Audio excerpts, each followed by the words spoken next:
अमल से बनती है ये जन्नत भी जहन्नम, अमल से बनती है ये जन्नत भी जहन्नम, ये खाक फितरत में न नारी है न नूरी, ये खाक फितरत में न नारी है न नूरी। ধৈর্য এরা দেখায় গেলেন, ধৈর্য কারে কয়? ঘরে খানা নাই, কাপড় নাই, তবু আল্লাহরে ভুলে নাই, নামাজ তারা ছাড়ে নাই। ও যুবক, ও বৃদ্ধ বাবারা, কেন গুনাহটা করো? যদি বলি আমল করো, আল্লাহরে ডাকো, কয় বুড়া হয়ে একটু আল্লাহরে আর ডাকবো, আমল করবো, দাঁড়িয়ে রাখবো। ও আমার চট্টগ্রামের মুসলমান, আমার একটু জবাব দেন, বুড়া হওয়ার কোনো গ্যারান্টি আছে নাকি? রাস্তায় চলাফেরা করি, এমন কোন দিন নাই যেদিন লাশ দেখি না, যুবকের লাশ। চোখের সামনে কত লাশ। কদিন আগেও কত সুন্দর একটা জীবন দেখলাম, চোখের সামনে শেষ হয়ে গেল। সন্তান বিবির নিয়ে মোটর সাইকেলে করে আস্তে আস্তে শহরের মধ্যে থেকে বাইক যাচ্ছিল, পাশে একটা ট্রাক। হঠাৎ করে স্বামী একটু ব্রেক করছে, বাইকটারে আস্তে, বেশি স্পিডে না বাইক ব্রেক করে। অনেক সময় দেখবেন ভারসাম্য রাখতে পারে না, কাত হয়ে পড়ে যায়। সামনে তার 6 বছরের একটা শিশু বসা, পেছনে স্ত্রী বসা। যখন ভারসাম্যটা রাখতে পারেন, আস্তে করে যখন পড়ে গেল মোটর সাইকেল, হাতও ছিলতো না, পাও ছিলতো না, এত আস্তে পড়ছে। কিন্তু ডান পাশে একটা ট্রাক ছিল, ট্রাকের নিচে বিবির মাথাটা পড়ে, মাথাটা পিষ্ট হয়ে মগজ বের হয়ে গেছে। স্বামী এখন পাগলের মতো কান্দে আর কয়, আহারে আমার বিবির একটু ফিরা দাও। বাচ্চাটা কান্না করে আর কয়, ও মাগো কেন ঘুমাও, জলদি বাড়ি চলো, তুমি এখানে আর ঘুমায়া থাইকো না। প্রতিদিন এমন অহরহ ঘটনা চোখের সামনে দেখি। হে মুমিন, এত মানুষ অ্যাক্সিডেন্টে মারা যায়, হার্ট অ্যাটাকে মারা যায়, সুস্থ মানুষ।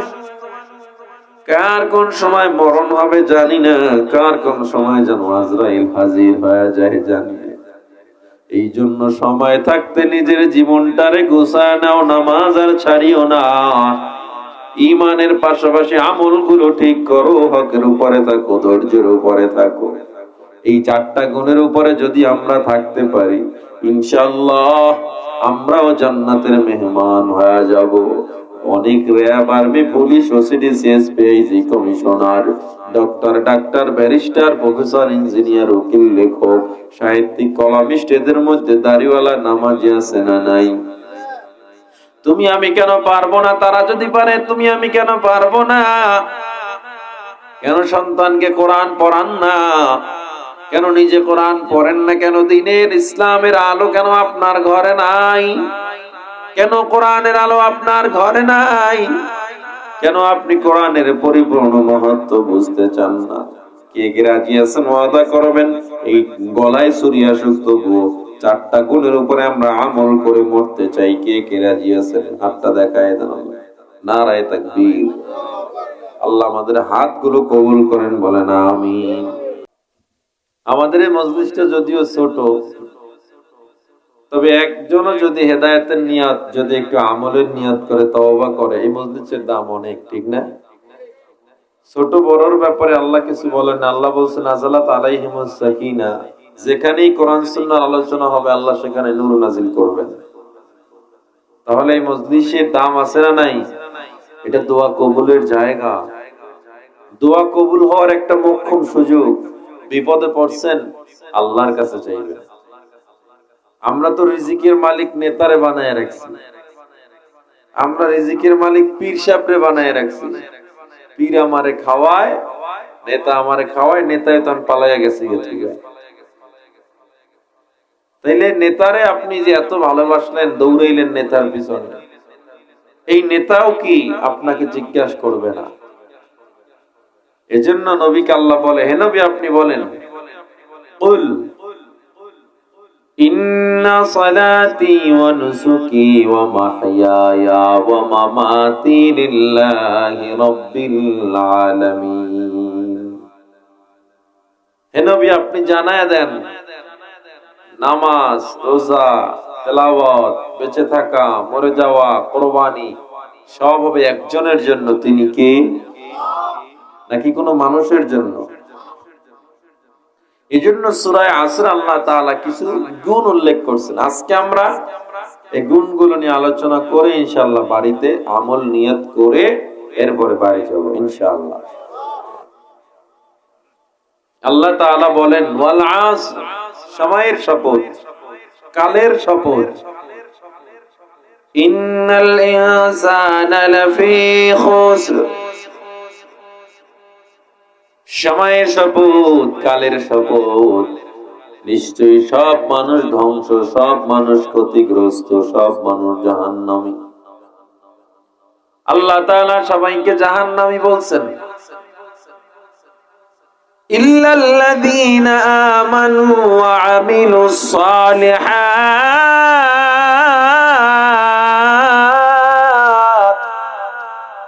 সবাই জাহান্নামী না, 4 গুণওয়ালা মানুষ জান্নাতে যাবে। সবাই বলেন তো কয় গুণওয়ালা মানুষ জান্নাতে যাবে? হাত উঠান, আঙ্গুল কয়টা সোজা করেন, কয় গুণওয়ালা মানুষ জান্নাতে যাবে? 4 গুণওয়ালা মানুষ জান্নাতে যাবে। এই 4টা গুণ মুখস্থ করে আমলের নিয়ত করে বাড়ি যাব। 4 গুণের মধ্যে কয়টা গুণ আমাদের মধ্যে আছে আমরা একটু চলেন পরীক্ষা করে দেখে নেই। জান্নাতে যাওয়ার ক্ষেত্রে আমরা কতটুকু আগাইলাম? 4 গুণের মধ্যে 1 নাম্বার গুণ আল্লাযীনা আমানু, 1 নাম্বার যারা ঈমানদার। আমরা কি ঈমানদার? হ্যাঁ, নবীজি বলছে ঈমানদার যখন প্রশ্ন করবে তখন বলতে হয় অবশ্যই ঈমানদার। আর আপনারা চুপ করে আছেন। আমরা সবাই ঈমানদার তো? এখন ঈমানদার হওয়ার জন্য যে শর্তগুলো আছে, 4 গুণওয়ালা মানুষ যে জান্নাতে যাবে এর মধ্যে 1 নাম্বার ঈমানদার হতে হবে। আর ঈমানদার হতে হলে কি কি গুণ লাগবে? 1 নম্বরে লা তুশরিক বিল্লাহ, আল্লাহকে এক মানতে হবে, তার সাথে কাউকে শরীক করা যাবে। ওয়াল্লাহু আহাদ, আল্লাহ কয়জন? ওয়া রাসূলিহি, রাসূলের উপর ঈমান আনতে হবে। ওয়াল ইয়াউমিল আখির, কিয়ামতের দিনকে বিশ্বাস করতে হবে। ওয়াল কদরি, তাকদীরকে বিশ্বাস করতে হবে। খায়রিহি ওয়া শাররিহি, ভালো এবং মন্দ, মিনাল্লাহি তাআলা, আমার ভাগ্যের ভালো মন্দ যা হোক কার পক্ষ থেকে হয় এটা বিশ্বাস করেন। নবীজি বলেছেন আনা খাতামুন নাবিয়্যিন লা নাবিয়্যা বা'দি, আমি শেষ নবী, আমার পরে আর কোন নবী আসবে না। মানেন? তাহলে কাদিয়ানী নবী দাবি করছে, মুসলমান না কাফের? বাস। তাহলে আমরা যেহেতু এগুলো মানি, 4 গুণের 1 গুণ আমাদের মধ্যে আছে, পড়ি আলহামদুলিল্লাহ। জান্নাতে যাওয়ার জন্য আরো কয়টা গুণ লাগবে? হলো কয়টা? বাকি আছে কয়টা? 3টা। এবার আসেন আসল কথা। ঈমান সবার আছে, আমল সবার নাই। আল্লাহরে সবাই মানে, কোরআন মানে, হাদিস বিশ্বাস করে, পরকাল বিশ্বাস করে, কিন্তু আমল করে না, নামাজ পড়ে না, রোজা রাখে না, প্র্যাকটিসিং মুসলিম না, শুধুমাত্র শুনে বিশ্বাস করে, পরকালও আছে, তাকদীরও বিশ্বাস করে, নামাজ পড়ে না, আল্লাহ বলে জান্নাত পাবি না। তাইলে 2 নাম্বার গুণ ওয়া আমিলুস সালিহাত, ঈমানের পর আবার আমল লাগবে। শুধু ঈমান থাকলে হবে না। ঈমানদারের অভাব নাই, গোটা বিশ্ব তো ঈমানদার, আল্লাহরে মানে, কিন্তু কয়জন ঈমানদার পাওয়া যায় ঠান্ডার মধ্যে ওযু বানায় নামাজ আদায় করে? কয়জন ঈমানদার পাওয়া যায় পাশের বাড়ির খবর নেয় গরিব কেমন আছে, খেয়ে আছে না না খেয়ে আছে? কয়জন ঈমানদার পাওয়া যায়? হে যুবক, হে বৃদ্ধ বাবা আমার, এই জন্য শুধুমাত্র ঈমান হলে হবে না, ঈমানের পাশাপাশি আমলের দরকার। আমি ভালোবাসি নবীরে বললাম, কিন্তু নবীর সুন্নাত আমার মধ্যে নাই। আমি নবীকে শেষ নবী মানলাম, কিন্তু কাদিয়ানীরা নবী দাবি করে, আপনি প্রতিবাদ করেন না। তার মানে শুধু বিশ্বাসের নাম জান্নাত নয়, আমল এবং ঈমানের নাম হলো জান্নাত। হে আল্লাহর বান্দা, ভালো করে বুঝে নেন, ঈমান হলেই হয় না। একজন প্রকৃত মুসলিমের তিনটা গুণ থাকবে একেবারে মজবুত ভাবে। সবাই বলেন কয়টা? ইকরার বিল লিসান, মুখে স্বীকার করা, তাসদীক বিল জিনান, অন্তরে বিশ্বাস করা, আমাল বিল আরকান, কাজেও পরিণত করা। যদি কাজে পরিণত না করেন, যত বড় আলেম দাবি করেন, যত বড় শাইখুল হাদিস দাবি করেন, যত বড় পীর দাবি করেন না কেন, নামাজ যদি না পড়েন, ওই শাইখুল হাদিস গিরির দাম আল্লাহর কাছে নাই, ওই ইমামগিরির দাম আল্লাহর কাছে নাই, বক্তাগিরির দাম আল্লাহর কাছে নাই। ঈমান তোমার আছে, আমল করো না।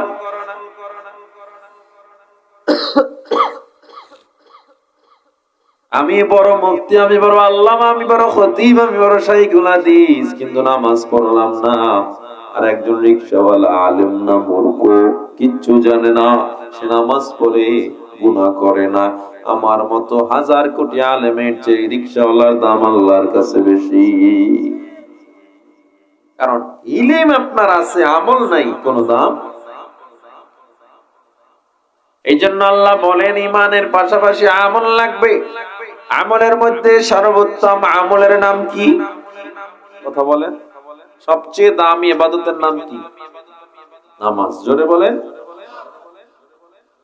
নামাজ এমন এক ইবাদত যে ইন্নাস সালাতা তানহা আনিল ফাহশাই ওয়াল মুনকার, নামাজ আপনাকে সমস্ত ফাহশা, খারাপ কাজ থেকে ফিরিয়ে রাখবে।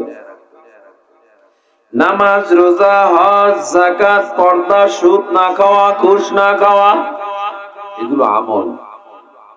এগুলো কিন্তু আমল। সুদ না খাওয়াও কিন্তু আমল। আপনি যে গুনাহ থেকে ফিরে আছেন, এতেও সওয়াব হয়। সুবহানাল্লাহ। চোখের সামনে আপনি দেখতেছেন গুনাহ হচ্ছে, আপনি করলেন না, সওয়াব হইতেছে। এই সব আমলের মধ্যে একটা আমল যেটা খুব আলোচনায় নাই, তবে এটা যদি আপনার ঠিক না থাকে, নামাজ রোজারও দাম নাই। এই আমলটা কি কেউ বলতে পারেন? মা বাবার খেদমত। কি জোরে বলেন? মাকে বেজার করে বাইতুল্লাহ গিয়া তাওয়াফ করেন, বাবাকে বেজার করে বাইতুল্লাহ তাওয়াফ করেন, আর 50 বার সিজদা দেন, আল্লাহর দরবারে কবুল হবে না। এজন্য আল্লাহ তাআলা বলেন, ওয়াকাদা রাব্বুকা আল্লা তা'বুদু ইল্লা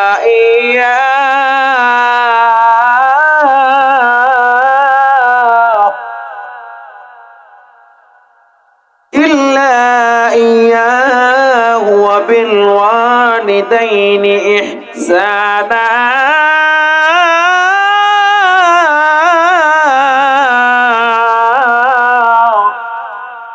ইম্মা ইয়াবলুগান্না ইনদাকাল কিবারা আহাদুহুমা আও কিলাহুমা ফালা তাকুল লাহুমা উফফি ওয়া লা তানহারহুমা ওয়া কুল লাহুমা কওলান কারীমা। মা বাবা এত বড় সম্পদ, এত বড় দামি জিনিস, আল্লাহ তাআলা জানায় দেয়, ফালা তাকুল লাহুমা উফ, মা বাবার সাথে উফ শব্দ পর্যন্ত বলা যাবে না। অথচ এমন সন্তান পাওয়া যায়, মা বাবার সাথে উফ শব্দ তো দূরের কথা, কত বাজে ব্যবহার করে। এমন সন্তান পাওয়া যায়, মা বাবার গায়ে হাত তুলে। এমন সন্তান বাংলাদেশে আছে না নাই? ও আমার যুবক, মা বাবার সম্মান আল্লাহ তাআলা নিজেই দিয়ে দিয়েছে। পয়গম্বর হাদিসে তিরমিজির হাদিসে জানায়া দেয়, রিদার রাব্বি ফি রিদাল ওয়ালিদ ওয়া সাখাতুর রাব্বি ফি সাখাতিল ওয়ালিদ। যেই সন্তানের উপরে বাবা বেজার, ওই সন্তানের উপরে আল্লাহও বেজার। এজন্য যত নামাজি হও আর আল্লামা হও, কাজ হবে না। বাবা বেজার তোমার উপরে, তো আল্লাহও বেজার। ওয়ারিদার রাব্বি ফি রিদাল ওয়ালিদ, যেই সন্তানের উপরে বাবা খুশি হয়ে যায় আল্লাহও সেই সন্তানের উপরে খুশি হয়ে যায়। তাইলে মা বাবার খেদমতের দরকার আছে না নাই? খেদমতে মা দর পে দর কুন সুবহ শাম, তাকে বাসি দর্দ আলম নেকো নাম। খেদমতে মা দর পে দর কুন ইখতিয়ার, তাকে বাসি দর্দ আলম বখতিয়ার। বাইজিদ বুস্তামি রহমাতুল্লাহ আলাইহি মায়ের খেদমত করে জগৎ বিখ্যাত ওলি হয়ে গিয়েছিলেন। মা বাবার খেদমত ছাড়া নামাজের দাম নাই, রোজার দাম নাই। এই জন্য আল্লাহ বলে আমল লাগবে, আমলের মধ্যে নামাজ আছে, রোজা আছে, মা বাবার খেদমতটাও লাগবে। হজ করেন কত কষ্ট, যারা হজ করতে যায় কত কষ্ট না, টাকা জোগাড় করে, ভিসা, পাসপোর্ট, এরপরে সেখানে গিয়া তাওয়াফ, মাথা মুন্ডানো, সাই করা, সাফা মারওয়ায় দৌড়ানো, জমরাত পাথর মারা, আরাফা মিনায় অবস্থান করা, মুজদালিফায় অবস্থান করা, এত কষ্ট। এরপরে কেউ গ্যারান্টি দিয়ে বলতে পারবেন আমার হজ কবুল হয়েছে? একটা কবুল হজের অনেক দাম, কিন্তু গ্যারান্টি দিয়ে কেউ বলতে পারবে না। মা বাবার দিকে একবার নেক নজরে তাকাইলে একটা কবুল হজের সওয়াব। কোন কষ্ট আছে? সাহাবায়ে কেরাম বলে ইন মাররা, যদি দুইবার তাকাই, নবী কয় দুইবার না 100 বার তাকাইলে 100 কবুল হজের সওয়াব। শুধু নেক নজরে হাসি দিয়ে একটু মা বাবার দিকে তাকাবেন, কবুল হজের সওয়াব। আল্লাহ তাআলা বলে বান্দা ঈমান আছে, আমল আছে, সব বুঝলাম, এর মধ্যে আবার কিছু আমল সূর আছে। আমল সূর কারা কয়? ওয়া তাওয়াসাউ বিল হক, সত্য প্রকাশের, সত্য প্রচারের উপদেশ দেয় না, সত্যের উপদেশ দেয় না, হককে চুপায় রাখে। হক কথা কইলে ক্ষতি হয়ে যাবে, হক কথা বললে ইমামের চাকরি থাকবে না, হক কথা বললে বক্তা জেলে যাবে, এই ভয়তে হক কথা বলবেন না। আপনি যত বড় ওলি হন, যত বড় তাবলীগের মুবাল্লিগ হন আর যাই হন না কেন, হক কথা বলবেন না তো আল্লাহর দরবারে জবাব দিতে হবে। এই জন্য আল্লাহ এটা আলাদা ভাবে বলেছেন, ওয়াতাওয়াসাউ বিল হক, সত্যের উপদেশ দাও, সত্য কথা বলো, সত্যের উপর ইস্তেকামাত থাকো, সত্যের থেকে বাহিরে যেও না। যত বড় যাই হও না কেন, সত্য, হক তো হক আর বাতিল তো বাতিল বলতে হবে। সত্যের উপরে আপনার সামনে কবর পূজা হবে, আপনার সামনে মাজারে মোমবাতি জ্বালায়া পূজা হবে, আর আপনি কিচ্ছু বলবেন না, আল্লাহর দরবারে জবাব দিতে হবে, জবাব দিতে হবে। কি হবে আলেম হয়ে ইমাম সেজে সমাজেতে, পারো যদি সত্য কথা উচ্চ স্বরে না বলিতে, ঠিক কিনা? চাকরির ভয় করো যদি ছেড়ে দাও ওই না গদি, চাকরির ভয় করো যদি ছেড়ে দাও ওই না গদি, কি হবে ধোঁকা দিয়ে আল্লাহকে, কি হবে বেঁচে থেকে অযথা বিদ্যা শিখে, যদি না করতে পারি শোষণবিহীন সমাজটাকে, কি হবে বেঁচে থেকে? কি হবে লেখালেখি কলমবাজির এই মহড়া, সমাজের আসল চিত্র যদি না যায় তুলে ধরা। সাংবাদিকের সত্য প্রকাশের দায়িত্ব সাংবাদিকের আছে না নাই? আপনার আছে না নাই? আমার আছে না নাই? কি হবে লেখালেখি কলমবাজির এই মহড়া, সমাজের আসল চিত্র যদি না যায় তুলে ধরা। যদি ওই ঘুষের বলে কলমটা উল্টো চলে, চলেনি, সঠিক সিরিতে চলে না। আপনার জমি আরেকজনে ভূমি অফিসে গিয়া কলমের খোসা মাইরা নিজের নামে লিখে নিয়ে গেছে, নাই? নাই, আপনাদের নাই? আছে? যাক, তাহলে আপনারাও ধন্য, পুরো বাংলাদেশি আছে, আব্বাবজি আপনাদের এখানে নাই, আছে। কি হবে লেখালেখি কলমবাজির এই মহড়া, সমাজের আসল চিত্র যদি না যায় তুলে ধরা। যদি ওই ঘুষের বলে কলমটা উল্টো চলে, তবে কি যাবে রোখা দুর্নীতিকে, কি হবে বেঁচে থেকে? কি হবে শেষ নবীজির উম্মত বলে দাবি করে, যদি ওই নবীর চেয়ার দেওয়ানবাগি দখল করে? কি হবে শেষ নবীজির উম্মত বলে দাবি করে, যদি ওই নবীর চেয়ার কাদিয়ানীরা দখল করে? নবীজির জন্য যদি রক্তের বহে নদী, তবুও হটবো না এই দাবি থেকে, ঠিক কিনা? আমি নবীর উম্মত দাবি করলাম, আমি বড় ওডি দাবি করলাম। আমার সামনে আর একজনের জমি আর একজনে কাইরা নিল, চুপ করে বয়ে রইছে, প্রতিবাদ করে না। আল্লাহ কয় অন্যায় দেখে প্রতিবাদ করো নাই। আর একজনের দোকান আর একজনের চুরি করে লয়ে গেছে, তুমি সমাজকর্মী হিসাবে তোমার দায়িত্ব ছিল চোরকে বের করার জন্য তাকে সহযোগিতা করা। এটাই অন্যায়ের পক্ষে, এটাই হলো অন্যায়ের বিপক্ষে ন্যায়ের পক্ষে দাঁড়ানো। নবীর খতমে নবুয়াত নিয়া কাদিয়ানীরা আমার নবীর খতমে নবুয়াতের জানের উপরে আক্রমণ করতে চায়, তোমার গায়ে লাগে না। তুমি যদি এই নবীর খতমে নবুয়াতের পক্ষে তুমি যদি স্লোগান না দাও, মনে করবা তুমি সত্যের প্রকাশ করো নাই, সত্যের পথে দাঁড়াও নাই। আল্লাহ কয় 4 গুণের মধ্যে একটা গুণ হলো সত্য প্রচার করা, সত্যের উপদেশ দেওয়া, হকের উপরে থাকা। তোমার মধ্যে যদি এই গুণ না থাকে, জান্নাত পাইবা না। তাইলে 3টা গুণ পাইলাম, সত্যের উপদেশও আমাদের দরকার আছে না নাই? আরো একটা লাগবে। 1 নাম্বার কি? ঈমান, সবাই বলেন। 2য় নাম্বার আমল, বলেন না কি? 2য় নাম্বার, 1 নাম্বার। আপনারা কথা না বললে মোনাজাত দিয়ে উঠে যাই। 1 নাম্বার কি বলেন? ঈমান, সবাই বলেন। 2য় নাম্বার আমল। ঈমানের পাশাপাশি কি লাগবে? 3য় নাম্বার হক কথা বলা। কি বলা? 4র্থ নাম্বার ওয়াতাওয়াসাউ বিস-সাবর, ধৈর্য। ধৈর্য আছে তো আমগো? কার কার আছে হাত তুলে? মিথ্যে কথা, একবারে ঢাহা মিথ্যে কথা। আপনার ধৈর্য আমাদের নাই। ধৈর্য কাকে বলে? ওই এক জায়গায় বয়ান করতেছি আপনাদের এই বিভাগের ভিতরে, ফেনীর ওদিকে, বললাম ধৈর্য আছে কার কার? সবাই হাত উঠেছে। যখন বুঝায় দিলাম আসলে ধৈর্য হলো আল্লাহর পরীক্ষায় ধৈর্য ধরা, অভাবের মধ্যেও গুনাহ না করা, সুদ না খাওয়া, ঘুষ না খাওয়া, এটা হলো ধৈর্য। মানুষ অনেক কথা বলবে, তবু ইসলাম থেকে দূরে না আসা, এটার নাম ধৈর্য। একজনে হাত উড়াই রাখছে, সবাই নামাই ফেলাইছে, তাহলে আমাদের ধৈর্য নাই। কিন্তু একজনে হাত উড়াই রাখছে। আমি বললাম আপনি হাত উঠাইছেন কেন? হুজুর আমার যদি ধৈর্য না থাকে পৃথিবীর কারণে। তাই দেখি দাড়ি নাই, বিড়িও খায়, ঠোঁট দেখলেই তো বোঝা যায়। ঠিক নেই?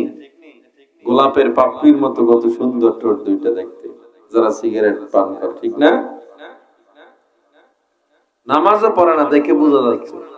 পরে কয় হুজুর আমি 25 বছর ধরে ধৈর্য ধরতেছি, একটা প্রেম করে শেখা খাইছিলাম, বিয়ে করি না পর্যন্ত। ধৈর্য। আপনি যদি মনে করেন যে সুদের টাকা পান কারো কাছে, 3 মাস ধরে আপনার ঘুরাইতেছে, আপনি ধৈর্য ধরে আছেন, কিছু বলেন না এখনো, এটাও যদি ধৈর্য হয় তাহলে ওনার কথাও তো সত্য। বিসমিল্লাহ বলে বিড়ি খেলে কোনো লাভ আছে? কথা বলেন। এজন্য ধৈর্য হলো আল্লাহ প্রদত্ত একটা জিনিস এবং ইসলামের সাথে সম্পৃক্ত একটা বিষয়। শুনেন আল্লাহ তাআলা কি বলেন, وَلَنَبْلُوَنَّكُمْ بِشَيْءٍ مِّنَ الْخَوْفِ وَالْجُوعِ وَنَقْصٍ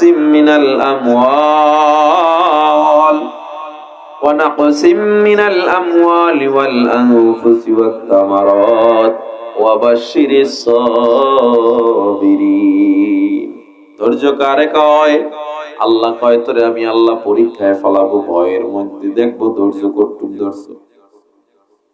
আমি আল্লাহ তোরে ভয়ের মধ্যে ফলাবো, জিহাদের ময়দানে জীবন দেওয়ার জন্য ডাক দিব আমি আল্লাহ। দেখবো তুই জিহাদের ময়দানে যাও নাকি, সন্তান ইয়াতিম হওয়ার ভয় করো, বিবি বিধবা হওয়ার ভয় করো, নাকি আমি আল্লাহর জন্য ময়দানে নেমে যাও। আমি আল্লাহ দেখবো তোর ধৈর্য তখন। ওয়াল জুর, আমি আল্লাহ ক্ষুধার মধ্যে তোরে ফলাবো।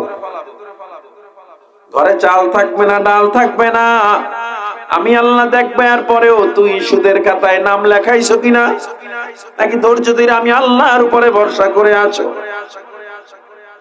ঘরে ডাল নাই, চাল নাই, বড় বিপদ।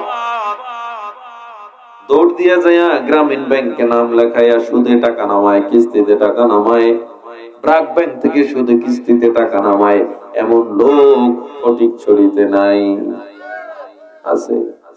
আল্লাহ কয় তাইলে তোমার ধৈর্য নাই, তুমি জাহান্নামী। আহা, আল্লাহ দেখেন আমরা যখন বিপদে পড়ি, সম্পদ বৃষ্টিতে ধরেন ভিজে গেছে, এই মাঠে কি ধান ছিল না? এই যে এখনো খেরকুটা দেখা যায়, বৃষ্টিতে ডুইবা যদি যাইতো, ধানগুলো পচে যাইতো, তখন ধানের মালিক কি করে?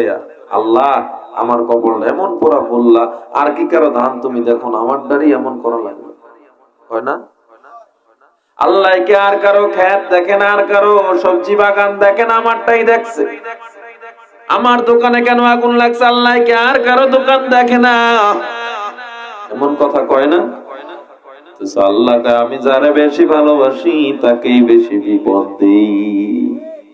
আহা, তুমি যদি ওই ধানগুলো নষ্ট হওয়ার পর বলতো আল্লাহ তুমি যেটা করছো এর মধ্যে আমার জন্য কল্যাণ, ও আল্লাহ আমি বেজার হই নাই, তোমার উপর খুশি আছি। তোমার দোকানে আগুন লাগছে, তুমি যদি বলতো আল্লাহ আমি বেজার হই না, আল্লাহ তোমার সিদ্ধান্তে আমি খুশি। 10,000 15,000 টাকা বেতন পাইয়া তুমি যদি বলতো আল্লাহ এই টাকাই আমার জন্য অনেক বেশি, আল্লাহ তুমি যা দিছো শুকর আদায় করি। আল্লাহ বলে ওয়া ইন তাউদ্দু নি'মাতাল্লাহ লা তুহসুহা, এই তুই যদি শুকর আদায় করতি আমি তোর এত নিয়ামত দিতাম যে গণনা করে শেষ করতে পারতি না,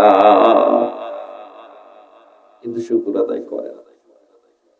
মসজিদে নববীতে নামাজ আদায় করে সব সাহাবায়ে কেরাম ফজরের নামাজ আদায় করে তাসবিহ তাহলিল জিকির করে, কিন্তু তলহা জিকির করে না, সালাম ফিরে বাড়ি চলে যায়। সাহাবায়ে কেরামের দৃশ্যটা ভালো লাগে নাই। আল্লাহর নবীর কাছে গিয়ে কয় পয়গম্বর, তলহা সালাম ফিরাইয়া কেন বাড়ি যায়, কেন জিকির করে না? আমার নবীকে আমার বিশ্বাস হয় না। তলহা জিকির না করে, তাসবিহ তাহলিল না পড়ে, ইশরাক না পড়ে বাড়ি যাওয়ার কথা না। নবী আমার পরদিন ফজরের সময় সালাম ফিরে তাকায় দেখে আসলেই তলহা পিছন থেকে বাড়ি চলে যায়। নবী আমার সব সাহাবায়ে কেরামকে নিয়ে তলহা রাদিয়াল্লাহু তাআলা আনহুর বাড়ির কিনারায় চলে যায়। বাড়ির কিনারায় গিয়া দরজায় নক দিয়া কয় তলহা দরজা খোলো, আমি তোমার নবী, দরজা খোলো। কিন্তু তলহা কোনো জবাব দেয় না, জবাব দেয় না। আবার দরজায় ধাক্কা দেয়, তলহা দরজা খোলো, একটু আগে দেখলাম তুমি বাড়িতে ঢুকছো, কেন জবাব দেও না? হযরত ওমরের মাথায় রাগ উঠে গেছে, আবু বকরের ঠান্ডা মানুষ, তারও মেজাজ গরম হয়ে গেছে। নবীর মতো মানুষ তলহার বাড়ির সামনে, এত বড় সাহস, তলহা দরজা কেন খুলে না? হযরত ওমর আবু বকর দরজার দিকে যখন আগায় যায়, আমার নবী ডেকে বলে ও আবু বকর, ওমর খবরদার তলহার দরজা আঘাত করবা না। নবী কেমন নবী, তলহার বাড়ির সামনে লম্বা টাইম দাঁড়ায় রয়েছে, সবাই অধৈর্য, আমার নবী অধৈর্য হয় না। এত বড় মহামানব, বেঈমানরা নবীরে মারে, আমার নবী কয় ক্ষমা করে দিলাম। তায়েফের ময়দানে পাথর মেরে নবীর ঠোঁট ফেটে রক্ত পড়ে জুব্বা ভিজে যায়, নবী কয় ক্ষমা করে দিলাম। বেঈমানরা মারে, আমার নবী কয় মাফ করে দিলাম। নবীর রক্ত পড়তে পড়তে জুতা মোবারক পর্যন্ত রক্তে আটকে যায়। এক ফোঁটা রক্ত যখন জমিন টাচ করলো, জমিনটা থর থর করে কেঁপে উঠলো। জমিন আল্লাহর দরবারে ডেকে বলে আল্লাহ,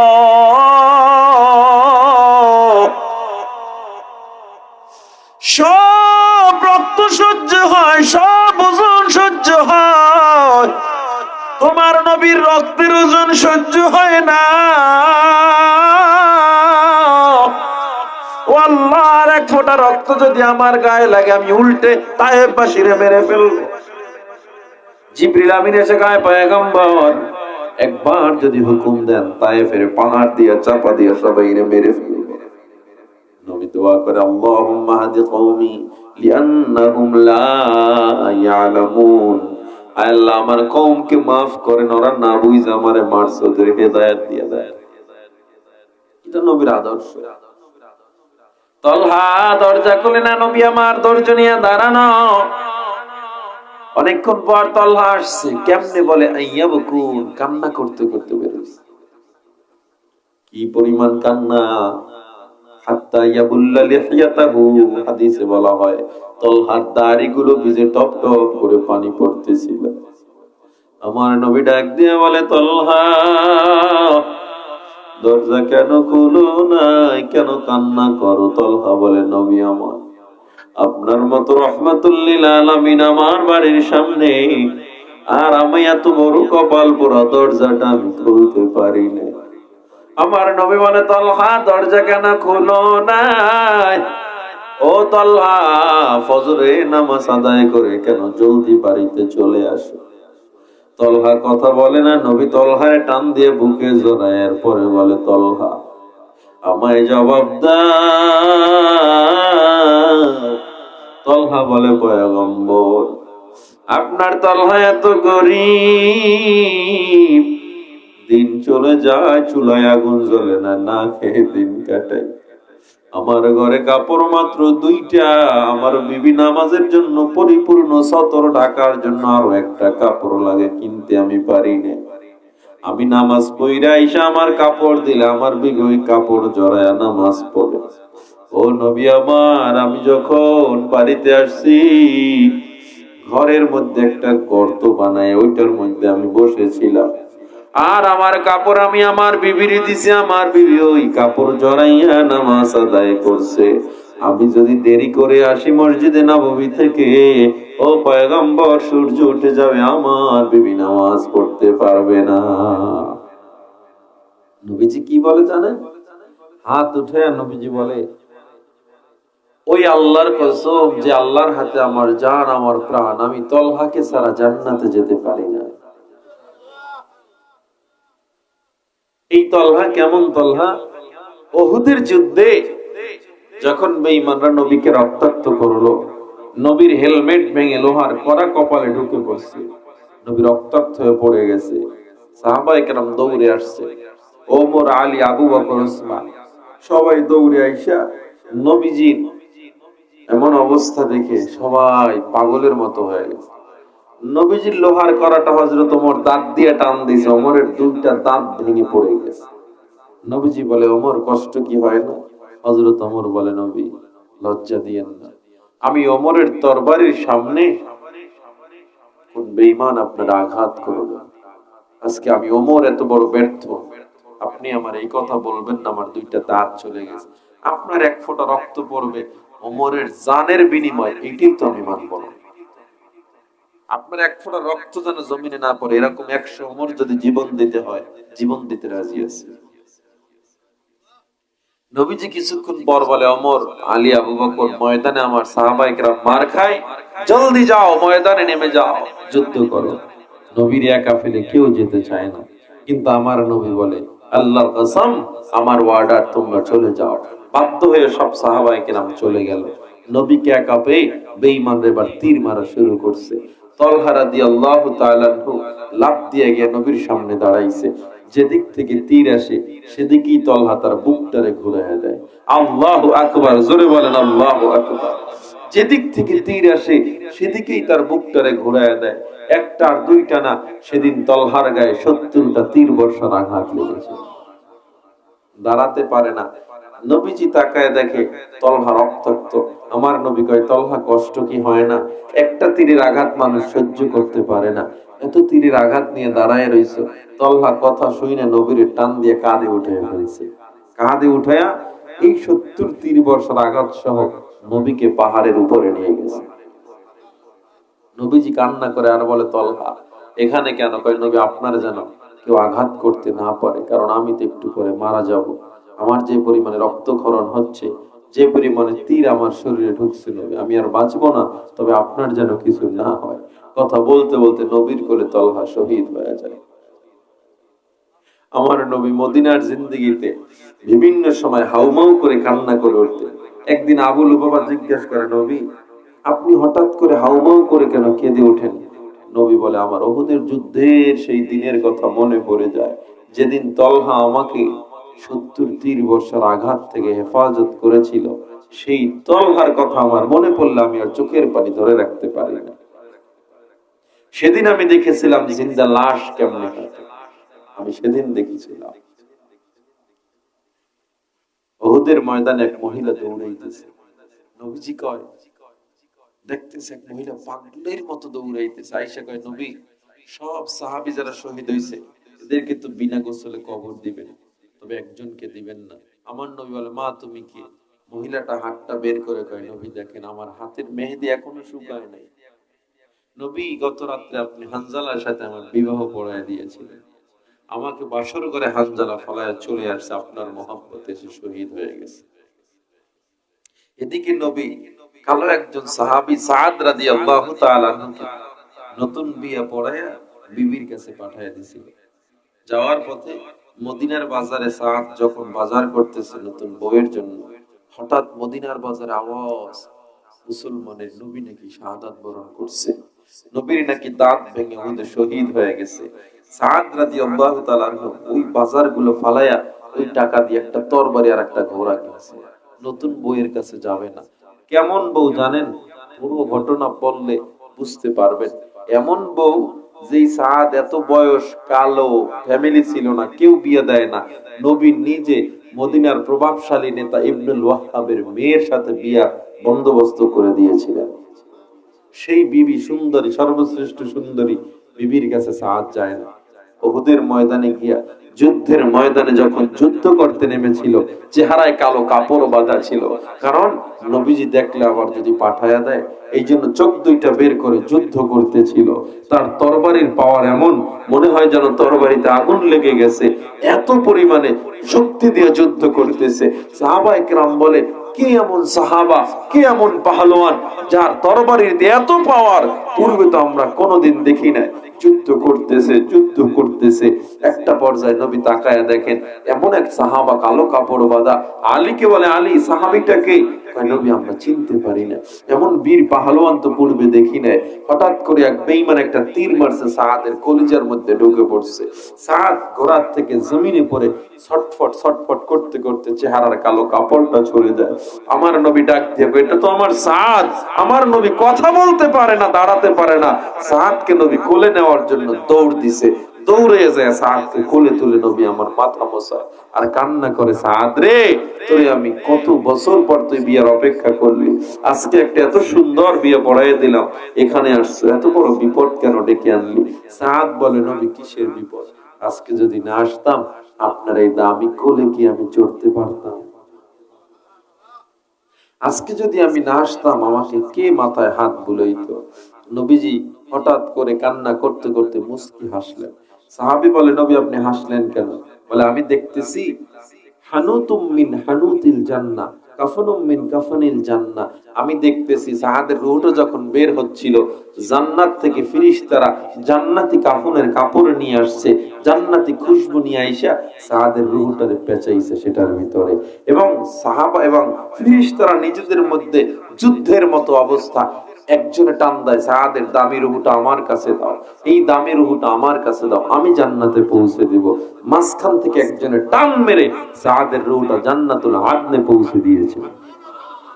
আমার এই দৃশ্য দেখে এত ভালো লেগেছে যে আমি হাসতেছি।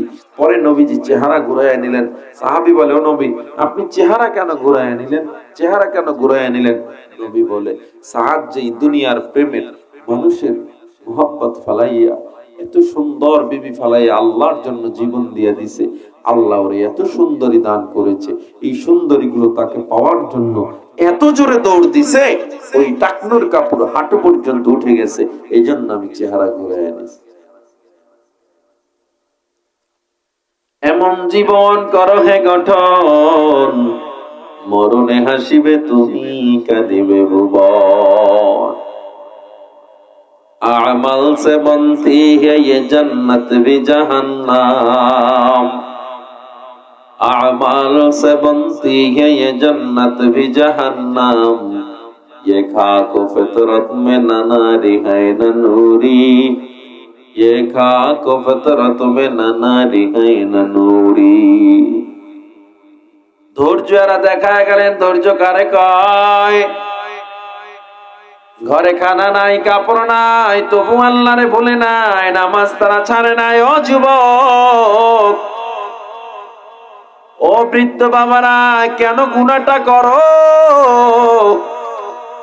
যদি বলি আমল করো, আল্লাহরে ডাকো, কয় বুড়া হয় একটু আল্লাহরে আর ডাকবো, আমল করবো, দাঁড়িয়ে রাখবো।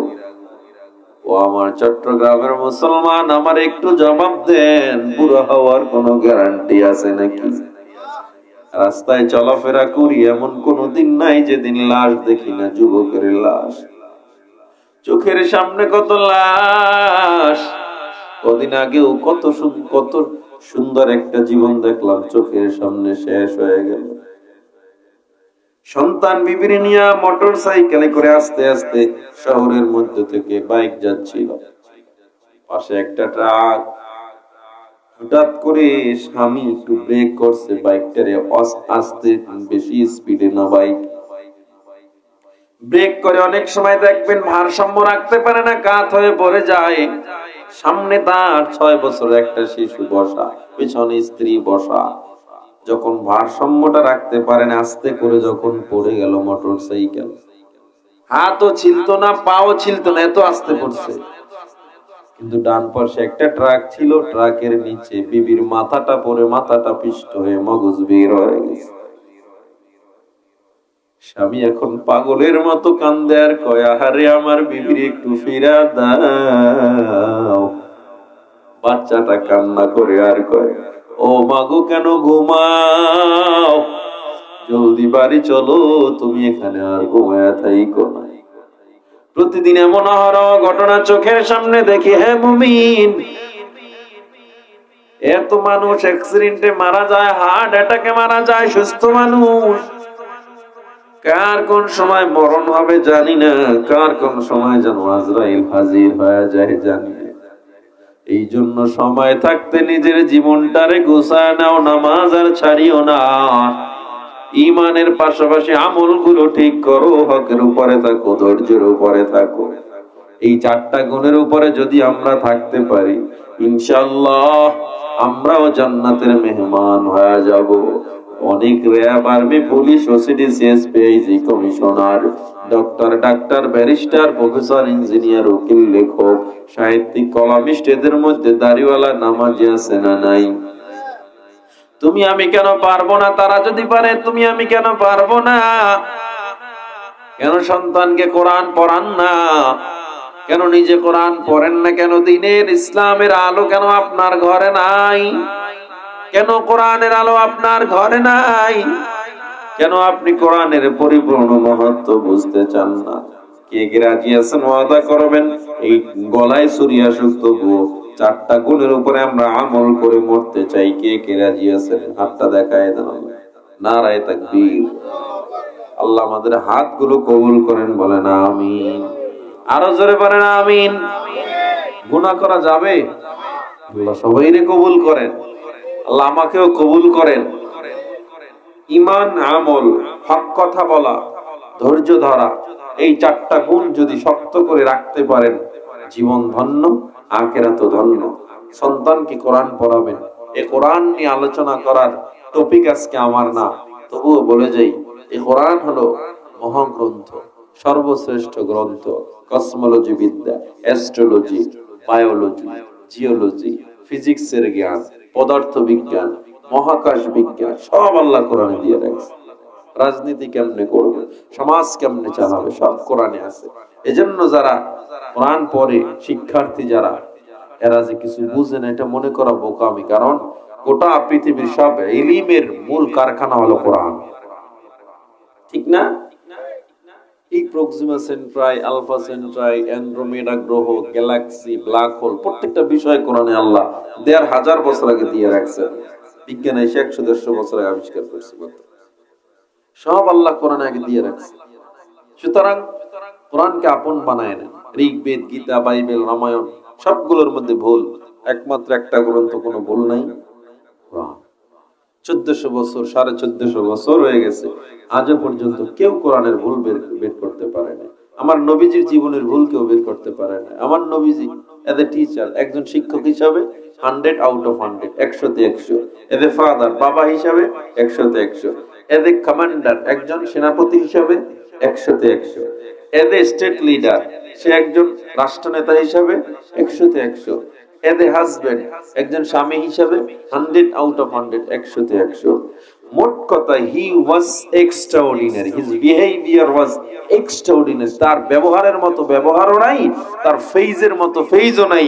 His face brighter than the moon, সূর্যের চন্দ্রের চেয়েও যার চেহারা ছিল নূর আর উজ্জ্বল, চলন ভঙ্গিমা ছিল ইউনিক। সুতরাং কোরআন এবং নবী আমরা পেয়েছি, এটাকে আমরা হারাতে চাই? হারাবেন? কথা বলেন না কেন?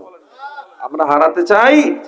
হারাতে যদি না আছে, আমল করতে হবে, নবীর আদর্শ মানতে হবে, আল্লাহকে মানতে হবে। আল্লাহ কবুল করেন।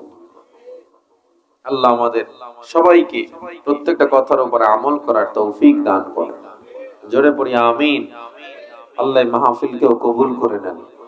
যারা মাহফিলে কষ্ট করেছেন, সহযোগিতা করেছেন, মাহফিলে অর্থ দিয়ে, মেধা দিয়ে, পরিশ্রম দিয়ে, বুদ্ধি দিয়ে, পরামর্শ দিয়ে যারা সহযোগিতা করেছে, আল্লাহ সবাইকে কবুল করে নেন। তাহলে আজকের মূল আলোচনার টপিক আমরা কি পেলাম? কয়টা বিষয়? 4টা। কি জোরে বলেন? 1 নম্বরে যারা ইমানদার, 2য় নম্বরে যারা আমলওয়ালা মানুষ, 3য় নম্বরে ওয়াতাওয়াসাউ বিল হক, সত্যের উপদেশ দেওয়া, হক প্রচার করা, হকের উপর ইস্তেকামত থাকা। 4র্থ নম্বর ওয়াতাওয়াসাউ বিস সবর, ধৈর্যের উপদেশ দেওয়া, নিজেও ধৈর্য ধারণ করা। তাফসীরে রুহুল মানি রাইসুল মুফাসসিরিন আল্লামা ইবনে আব্বাস রাদিয়াল্লাহু তাআলা আনহু বলেন, কেউ যদি কোরআন পরিপূর্ণ পড়তে নাও পারো, শুধুমাত্র সূরা আসরের উপরে যদি আমল করো, আল্লাহ তাআলা জান্নাতের ফয়সালা করে দিবেন। তাহলে আমরা সূরা আসর আলোচনা শুনলাম, ওয়াদাবদ্ধ হলাম।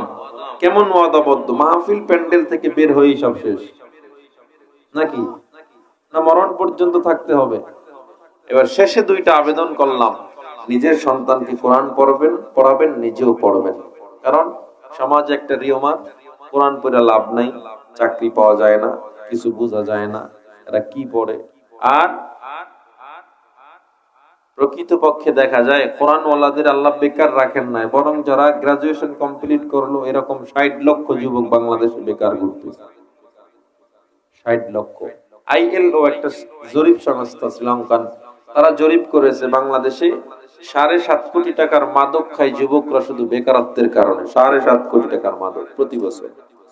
তাহলে বোঝা যায় কোরআন পড়লে কোনো দুনিয়ায় লস নাই, আখিরাতেও লস নাই। সব জ্ঞানের জামিউল উলুম হলো কোরআন। আপনার বিজ্ঞান, চিকিৎসা বিজ্ঞান, মেডিকেল সায়েন্স, দেখেন প্রত্যেকটা বিষয় কোরআন সর্বাগ্রে। বিজ্ঞান কয় চাঁদের নিজের কোনো আলো নাই, সূর্যের থেকে আলো সংগ্রহ করে পৃথিবীকে চাঁদ আলো দেয়। চাঁদের কিন্তু নিজস্ব কোনো কি নাই, আলো নাই। দিনে সূর্যের থেকে ধার করে রাখে, এরপরে আলো দেয় রাত্রে। এই বিজ্ঞান মাত্র 200 বছর আগে আবিষ্কার করেছে এই ব্যাপারটা।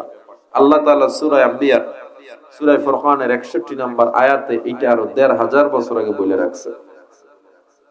সুবহানাল্লাহ, আসে না? আবার দেখেন চন্দ্র সূর্যের কক্ষপথ আলাদা, সূর্য তার কক্ষপথে ঘুরে বেড়ায়, চন্দ্র তার কক্ষপথে ঘুরে বেড়ায়, একটার পথে একটা যায় না, এবং তাদের রাস্তাও চেঞ্জ হয় না। এই যে কক্ষপথ বিজ্ঞান আবিষ্কার করছে 150 বছর আগে। আল্লাহ তাআলা সূরা আম্বিয়ার 33 নম্বর আয়াতে পবিত্র কোরআনে আরো 1400-1450 বছর আগে বলে রাখছে। শুধু কি তাই? পিঁপড়া বিদ্যা, পিঁপড়ারা বাজার সদাই করে, এদের মৃতদেহেরা কবর দেয়, এদের জানাজা হয়। পিঁপড়াদের মধ্যে মারামারি হলে আবার সালিশ বিচার ব্যবস্থা আছে। প্রধানমন্ত্রী কামরা ভিন্ন, স্বরাষ্ট্রমন্ত্রী কামরা ভিন্ন। এদের মধ্যে আবার সড়ক যোগাযোগ পরিবহন মন্ত্রণালয় আছে। এরা ব্রিজ বানায়, নালাগুলোতে গাছের ডালপালা দিয়ে ব্রিজ বানায় দেয়, অন্য পিঁপড়ার দল যেন যেতে পারে। পিঁপড়ারা যদি কারো বাসায় বেড়াতে যায়, মিষ্টান্ন নিয়ে যায়, খালি হাতে যায় না। এই যে পিঁপড়াদের মধ্যে একটা মানব সুলভ আচরণ। হ্যাঁ, ওয়েদার কন্ট্রোল প্যানেল আছে ওদের, আবার আবহাওয়াবিদেরা, এরা দেখে বৃষ্টি কখন আসতে পারে, আগে ভাগে মাল সামানা গাট্টি বস্তা নিয়ে গাছের উপরে উঠে যায়, এক দলের দায়িত্ব। এই যে মানব সুলভ এদের ভিতরে একটা ব্যাপার বিজ্ঞান 89 বছর আগে আবিষ্কার করেছে। আল্লাহ তাআলা সূরা নামলের 17 এবং 18 নম্বর আয়াতে 1500 বছর আগে বলে রাখছে। তাহলে যারা বলে কোরআন দিয়ে বিজ্ঞান শেখা যায় না, বোঝা যায় না, কি লাগবে? দেখেন চিকিৎসা বিজ্ঞান কয় হার্টকে যদি ভালো রাখতে চাও ডান কাত হয়ে ঘুমাও। আল্লাহর নবীজি 1500 বছর আগে বলে ডান কাত হয়ে শোয়া সুন্নাত। চিকিৎসা বিজ্ঞান কয় লিভার ভালো রাখতে চাও মদ পান কইরো না। ইসলাম 1500 বছর আগে মদ পান হারাম করে দিয়েছেন। যদি লিভার ভালো রাখো, যখন পাকস্থলী ভালো রাখতে চাও শুকরের গোশত খাও না। ইসলাম 1500 বছর আগে বলে শুকরের গোশত হারাম। ওয়ার্ল্ড হেলথ অর্গানাইজেশন, বিশ্ব স্বাস্থ্য সংস্থা একটা জরিপ করেছে, এই পৃথিবীতে যত মানুষ হার্ট অ্যাটাকে মারা যায় এর ভিতরে মাত্র 10% মুসলমান, বাকি 90% অন্য ধর্মের লোক। কারণ কি? মুসলমান এত কম কেন?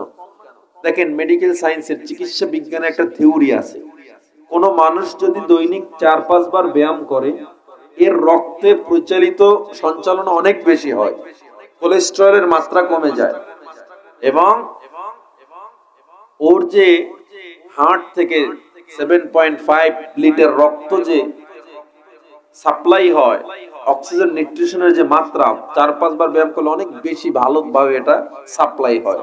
এই জন্য হার্ট অ্যাটাকের ঝুঁকি তাদের কমে। তাই মুসলমান এই 4-5 বার ব্যায়াম করতে করে, 5 ওয়াক্ত নামাজ দিয়ে করে।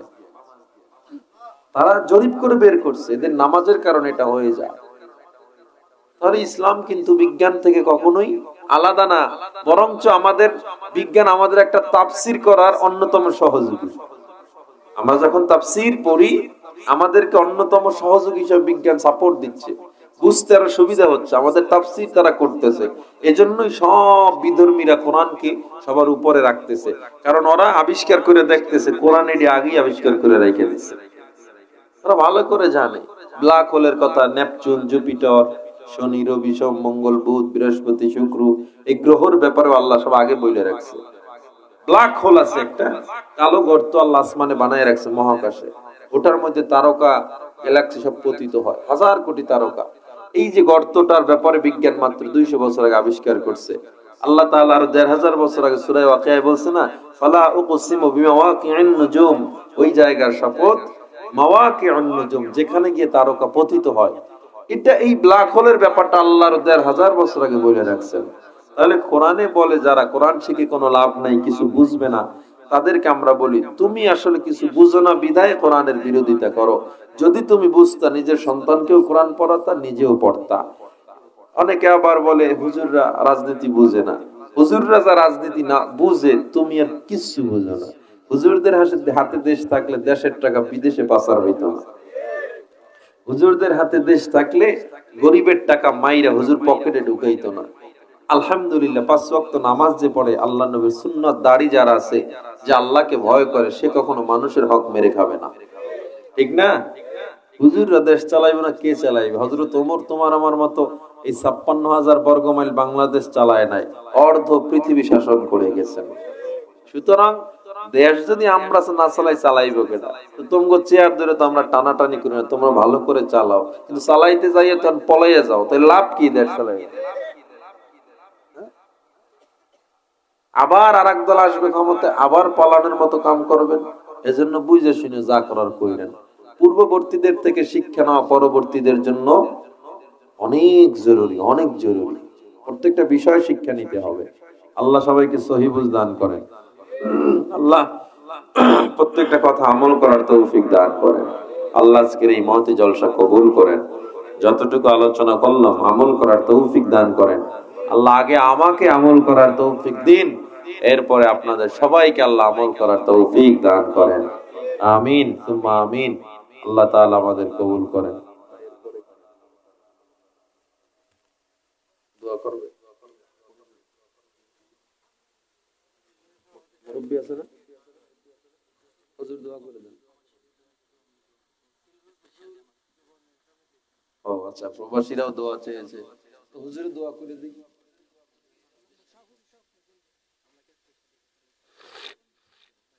আচ্ছা, হুজুর বলছে মুসাফির হিসেবে আমাকে করার জন্য। ঠিক আছে, ঠিক আছে। আমরা সবাই একবার দুরূদ শরীফ পড়ি। اللهم صل على محمد وعلى آل محمد كما صليت على إبراهيم وعلى آل إبراهيم إنك حميد مجيد اللهم بارك على محمد وعلى آل محمد كما باركت على إبراهيم وعلى آل إبراهيم إنك حميد مجيد اللهم آمين ربنا ظلمنا أنفسنا وإن لم تغفر لنا وترحمنا لنكونن من الخاسرين ربنا آتنا في الدنيا حسنة وفي الآخرة حسنة وقنا عذاب النار رب ارحمهما كما ربياني صغيرا اللهم اجعل في عيني صغيرا وفي أعين الناس كبيرا اللهم إني أسألك الجنة ونعوذ بك من النار اللهم عافني في بدني اللهم عافني في سمعي اللهم عافني في بصري لا إله إلا أنت اللهم إني أعوذ بك من الكفر والفقر اللهم إني أعوذ بك من عذاب القبر لا إله إلا أنت اللهم اكفني بحلالك عن حرامك وأغنني بفضلك عمن سواك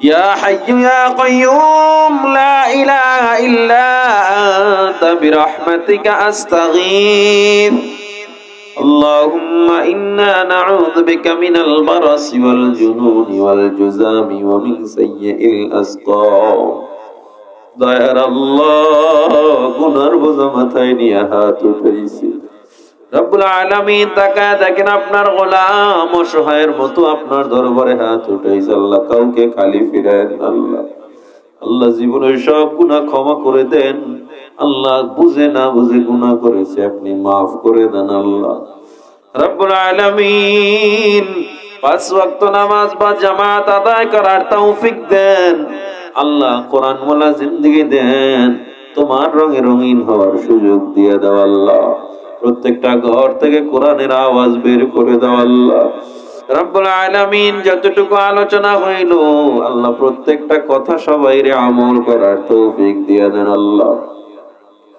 রব্বুল আলামিন আজকের মাহফিলের আয়োজন যারা করলো অনেকে অর্থ দিয়া সহযোগিতা করেছে প্রবাস থেকে সহযোগিতা থেকেও দোয়া চেয়েছে সহযোগিতা করেছে আল্লাহ গো প্রবাসী সব ভাইদের রিজিকে বরকত বাড়ায়া দাও বিপদ আপদ থেকে হেফাজত করো আল্লাহ আল্লাহ গো নিজ জিম্মায় নিজ কুদরতি চাদরে সবাইরে হেফাজত করো আল্লাহ আল্লাহ অনেকে অসুস্থ আল্লাহ শিফায়ে আজেলা কামেলা দান করো আল্লাহ অনেকে এখানে অসুস্থ অনেকে বাড়িতে অনেকে হাসপাতালে